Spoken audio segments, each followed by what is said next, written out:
Familias e escolares do Colexio Celso Emilio Ferreiro concentráronse ás portas destes centros para protestar polo mal estado das instalacións. As familias din que é un risco para a seguridade de toda a comunidade educativa. Para facer máis visible a súa protesta, os nenos, ademais das mochilas, hoxe levaron ao cole cascos de obra e chalecos, como xa fixeran tamén no Colexio Altamar.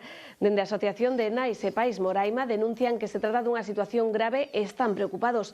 Hai semanas que conviven no centro Celso Emilio Ferreiro con cintas protectoras dende que os bombeiros tiveron que acudir ao centro por desprendementos da cuberta e tellas soltas.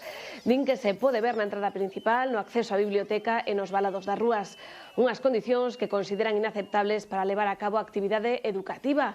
Exixen ás administracións que tomen medidas.